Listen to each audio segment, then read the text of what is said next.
কিছু মানুষ আছে ভালো ব্যবহারকে দুর্বলতা ভাবে, চুপ থাকাকে ভয় ভাবে, আর আপনার ধৈর্যকে সুযোগ বানায়।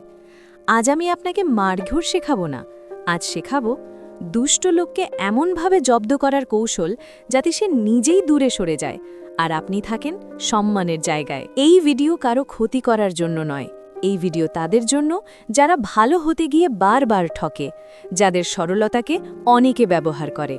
মনে রাখবেন, দুষ্ট লোককে হারাতে গেলে আপনাকে দুষ্ট হতে হয় না, বুদ্ধিমান হলেই যথেষ্ট।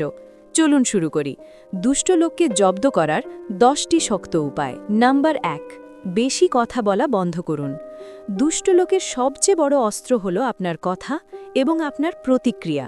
যদি আপনি সবকিছু খুলে বলেন, নিজের অনুভূতি প্রকাশ করেন বা সব প্রশ্নের উত্তর দেন, তারা তা ব্যবহার করে আপনাকে নিয়ন্ত্রণ করতে পারে। কি করবেন? কথাবার্তা সংক্ষিপ্ত রাখুন, প্রয়োজন ছাড়া কোনো তথ্য দেবেন না। প্রতিটা কথা স্পষ্ট এবং দৃঢ় হোক। অনুভূতি দেখানো থেকে বিরত থাকুন। দুষ্ট লোক আপনার আবেগকে দুর্বলতা মনে করে। মনে রাখবেন, চুপ থাকা এবং সংযম দেখানো সবচেয়ে শক্তিশালী প্রতিরক্ষা।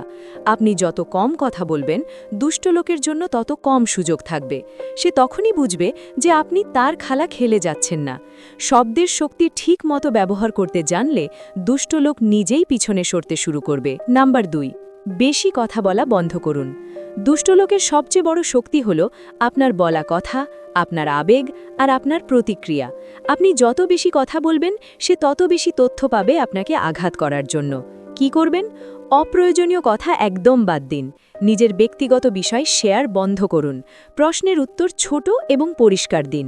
মনে রাখবেন, চুপ থাকা দুর্বলতা না, চুপ থাকা অনেক সময় সবচেয়ে ভয়ঙ্কর জবাব। নাম্বার 3, আবেগ দেখানো কমিয়ে দিন। দুষ্ট লোক চায় আপনি লেগে যান, কষ্ট পান, ভেঙে পড়েন। আপনি যত আবেগ দেখাবেন, সে তত আনন্দ পাবে। কি করবেন?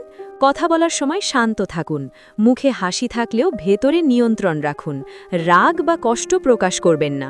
যে মানুষ আপনার আবেগে নাড়া দিতে পারে না, সে আপনাকে নিয়ন্ত্রণও করতে পারে না। নাম্বার 4, স্পষ্ট সীমা টানুন। সবাইকে সব জায়গায় ঢুকতে দিলে আপনার জীবনটা বাজারে পরিণত হবে। কি করবেন?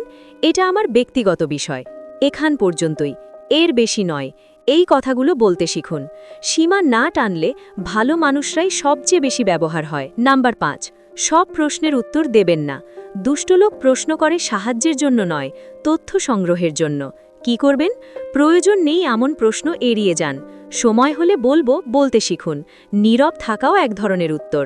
সব প্রশ্নের উত্তর দেওয়া বুদ্ধিমানের কাজ না। নাম্বার 6, প্রমাণ রেখে চলুন। দুষ্ট লোক কথা ঘোরাতে ও মিথ্যা বলতে ওস্তাদ। কি করবেন? মেসেজ সেভ রাখুন। কল বা কথা হলে প্রমাণ রাখুন। সাক্ষী থাকলে ভালো, প্রমাণ থাকলে সবচেয়ে চালাক লোকও সাবধান হয়ে যায়। নাম্বার 7, সবার সামনে নয়, একা সামলান। দুষ্ট লোক প্রকাশ্যে নাটক করতে ভালোবাসে, কারণ সেখানে সে সহানুভূতি পায়। কি করবেন? একা কথা বলুন, শান্তভাবে বলুন, স্পষ্ট সিদ্ধান্ত দিন। ভিড়ের সামনে সে বাঘ, একা হলে তার সাহস কমে যায়। নাম্বার 8, দুর্বলতা শেয়ার বন্ধ করুন।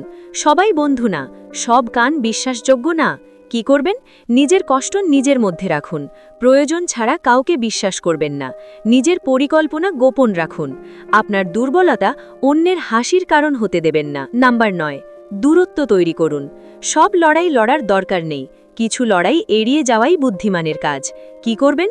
কম দেখা, কম কথা, কম সুযোগ দেওয়া। দূরত্ব অনেক সময় সবচেয়ে শক্ত শাস্তি। নাম্বার 10, নিজের উন্নতিতে ব্যস্ত থাকুন। সবচেয়ে বড় জবাব হলো আপনি ভালো আছেন, শান্ত আছেন, এগিয়ে যাচ্ছেন। কি করবেন? নিজের জীবন গুছান, নিজের লক্ষ্য নিয়ে কাজ করুন, নিজেকে মূল্য দিন। দুষ্ট লোক সবচেয়ে বেশি কষ্ট পায় যখন দেখে আপনি তার ছাড়াই সুখে আছেন। মনে রাখবেন, আপনি ভালো মানুষ বলেই দুর্বল নন, আপনি চুপ থাকেন বলেই বোকা নন। কিন্তু এখন সময় এসেছে ভালো থাকার পাশাপাশি বুদ্ধিমান হওয়ার। এই ভিডিও যদি আপনাকে একটুও হলেও শক্ত করে তোলে, লাইক দিন, শেয়ার করুন, কমেন্টে লিখুন কোন পয়েন্টটা আপনার জীবনের সাথে সবচেয়ে বেশি মিলে গেছে। নিজেকে বাঁচান, নিজেকে সম্মান করুন, কারণ আপনি তার যোগ্য।